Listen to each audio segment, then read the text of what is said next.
selamat malam pemirsa. Jumpa lagi bersama saya Yohana Margareta dalam program spesial Metro TV Q&A. Karena setiap pertanyaan selalu ada jawaban. Seperti biasa, tidak hanya bintang tamu yang dinantikan oleh pemirsa Q&A, tapi juga para panelis yang malam ini menemani saya. Siapakah para panelis andalan Q&A kali ini? Kita sambut ada Bang Henry Satio. Tepuk tangannya mana? Kang Maman, Kang Soleh Solihun, Trio leaders. dan juga ada teman-teman dari Mercu Buana, Jakarta. Terima kasih. Nah pemirsa, kali ini tentu saja spesial seperti biasa. Kami akan menghadirkan bintang tamu yang tentu saja luar biasa dan juga ia adalah sosok artis cilik yang sekarang sudah punya anak cilik yang harus kita ulik-ulik. Kita kasih clue-nya dulu ya. Kang Soleh, satu kata untuk menggambarkan bintang tamu kita. Lincah. Oh, lincah. Kang Maman? Cerdas. Cerdas. Bang Hensat? Menggemaskan. Bintang tamunya menggemaskan, cerdas, dan juga lincah. Ya. Siapakah dia pemirsa? Apakah Anda sudah tahu? Penasaran ya? Langsung saja kita saksikan yang satu ini. Libur telah tiba, libur telah tiba. Hore, hore, hore, hore. Aku adalah anak gembala, selalu riang serta gembira. Karena aku senang bekerja, tak pernah malas ataupun lengah. Kemarin paman datang, pamanku dari desa, dibawakannya rambutan pisang dan sayur mayur segala rupa. Bang Hen, mana jogetnya?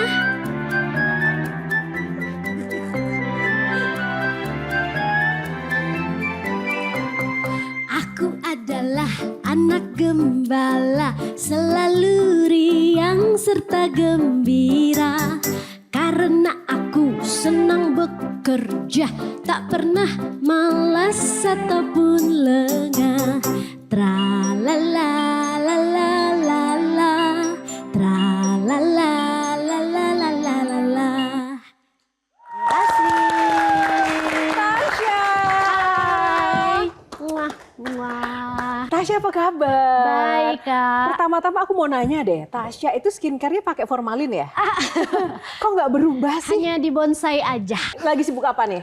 Sekarang selain menjadi seorang ibu, aku juga masih content creating, bikin konten di Instagram. Habis itu juga aku masih ngurusin project lingkungan aku. Terus ya most of the time itu sih sama, anak aku juga sekarang nyanyi, meneruskan legacy. Kita sempat bikin beberapa single bareng. Terus baru-baru ini anak aku nge-remake lagu aku yang Aku Anak Indonesia. Wow, tepuk tangan. Untuk Tasya. Aduh, kayak perlu waktu lebih lagi, harus kita ulik-ulik langsung saja. Tasya silakan duduk, kita berikan Terima tepuk tangan sekali lagi untuk Tasya. Nah, Tasya, Yes. dari kecil ini kita sudah tahu Tasya ini lahir dan hidup Di di dunia, bawah spotlight, di di dunia dunia hiburan. showbiz ya. Sampai sekarang. Ada enaknya, ada enggaknya, tapi banyakan sih aku sangat menikmati karena kayaknya udah jadi kayak sesuatu yang normal dan mungkin bagian dari identity aku aja sih menjadi seorang anak gembala itu, walaupun sekarang udah jadi mamah gembala ya kan. Tapi kayak udah comes to me naturally aja, kayak udah bagian dari hidup aku lah gitu, menjadi seorang penyanyi dan berkecimpung di dunia hiburan gitu. Sampai sekarang ya begini-begini aja. Tasya, Bang Hensat. Oke, ini siap. kan lagi ada perdebatan antara pencipta dan penyanyi ya. Tasya ngebela geng yang pencipta atau penyanyi? Aduh, jujur aku ini lagi belum ngeguyup di salah satu kubu lagi. Cuman ya pasti sebagai seorang penyanyi ya itu deg-degan juga ya, ada deg-degannya juga. Di satu sisi pasti kita tahu banget intellectual rights itu benar-benar harus dihargai gitu. Tapi sebagai seorang penyanyi yang mempopulerkan lagu juga pastinya kan dan mungkin lagunya udah dinyanyikan dari lama sebelumnya, mungkin nggak ada perjanjian ataupun aturan seperti sekarang itu agak deg-degan juga sih. Cuman kalau untuk disuruh memilih satu, aku belum mengkaji lebih dalam harus memilih yang mana. Cuman intinya gitu sih, sebagai seorang penyanyi pastinya juga ada deg-degannya. Nyiptain lagu juga nggak Tasya? Ada beberapa lagu. Nah, jadi gimana tuh sekarang? Ya kan, dilematis kan. Haha. Ya itulah, aku belum bisa jawab sekarang sih. Karena aku sendiri. Begitu ngeliat Tasya jadi, aduh kayak menganggap, udah sama anak Ya, kita sudah mah lah. ya. Nah, Kang Soleh gimana?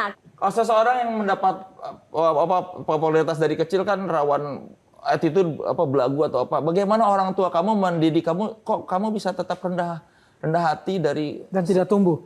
Nanti. kayak apa? Kita tidak pernah mendengar cerita miling, oh ini belagu atau apa gitu. Bagaimana sih orang tua kamu mendidik kamu? Ya padahal kamu kan sudah mendapat status artis dari sejak umur Iya. 4 tahun gitu. Justru aku rasa orang-orang yang udah lama berkecimpung di dunia seni ini, di dunia showbiz ini sangat menghargai kayak kerja dari banyak orang gitu. Karena kita tahu untuk bikin satu project itu nggak cuman talentnya doang atau nggak cuman artisnya doang gitu, nggak cuman penyanyinya doang, tapi banyak banget orang yang bekerja untuk mensukseskan satu project tersebut. Sehingga dari dulu aku pas kecil tuh kayak suka dibilang gitu sama mama aku. Betul kan, mama aku manajer aku tuh. Jadi suka dibilang kayak, nih coba lihat di situ ada kameramen, di situ ada lighting man. Itu semua mereka bekerja bareng-bareng untuk project ini loh, untuk misalkan video klip kamu atau untuk sinetron kamu.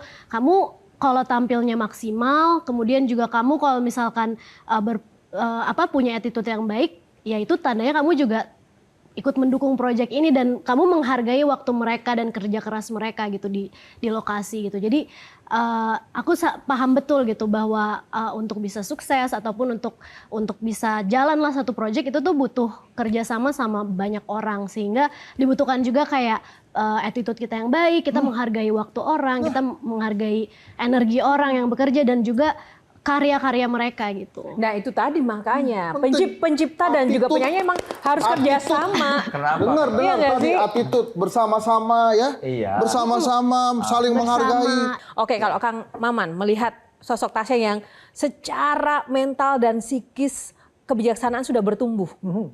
Walaupun mungkin secara fisik dan wajahnya tetap Begini. gemes tumbuh. gitu. Saya justru tertarik pada lagu Anak Gembala tadi. Iya. Apakah karena paman datang membawa pisang, rambutan, sayur mayur, bercerita tentang ternak yang berkembang biak, yang membuat kamu jadi bercita-cita ingin jadi Menteri Lingkungan Hidup dan membangun Green Movement? Iya, banyak juga lagu-lagu itu bisa menginspirasi ya. Selain lagu-lagu itu, kebanyakan lagu-lagu aku memang menceritakan tentang kehidupan yang asri, yang dekat dengan alam. Ada lagu aku judulnya Sukacita, kata-katanya ku hirup udara nyaman dan segar. Terus ada juga lagu Penghuni Hutan yang tentang kayak melindungi hutan. Itu pastinya juga menjadi inspirasi aku ya untuk bisa anak-anak tuh kalau dinyanyiin lagu itu kebayang gitu kayak gimana sih alam yang baik, alam yang asri seperti apa gitu. Membawakan lagu itu tuh kayak kita nge-review dulu, kayak istilahnya reading dulu tuh, kayak ini lagunya tentang apa sih, gimana oh tentang alam, disuruh ngebayangin dulu kayak gimana menurut kamu, kayak misalkan lagu Pemandangan, memandang alam dari atas bukit, kayak gimana tuh kayak di bayangannya, sehingga ya jiwanya juga bisa keluar gitu di lagu itu. Walaupun dulu nyanyinya ya sangat terlihat natural, tapi di balik itu semua pasti ada proses penjiwaan dulu untuk meresapi lagunya, untuk kayak tahu konteksnya. Apalagi untuk anak-anak ya, yang kayaknya kalau cuman diajarin notasi dan juga liriknya aja, melodinya aja, mungkin nggak bakalan bisa relate gitu dengan apa yang dinyanyikan. Tapi benar bisa Tapi bikin kamu diceritain. bercita-cita jadi Menteri Lingkungan gara-gara menyanyikan itu. Itu lain cerita sih. Kalau itu karena dulu pas aku SMP, aku tuh jadi duta lingkungan, diajak sama Kementerian Lingkungan Hidup. Di situ jadi banyak belajar nih soal lingkungan hidup. Terus dulu kan belum ada internet kayak sekarang ya. Jadi benar-benar harus belajar, ada pelatihannya dulu. Terus ngelihat berbagai kota di Indonesia, bagaimana mereka mengadaptasikan aturan-aturan lingkungan, ngelihat kota-kota yang sangat inovatif gitu dalam menanggulangi masalah lingkungan, itu yang menjadi inspirasi aku sih. Jelajahi cara baru mendapatkan informasi. Download Metro TV Extend sekarang.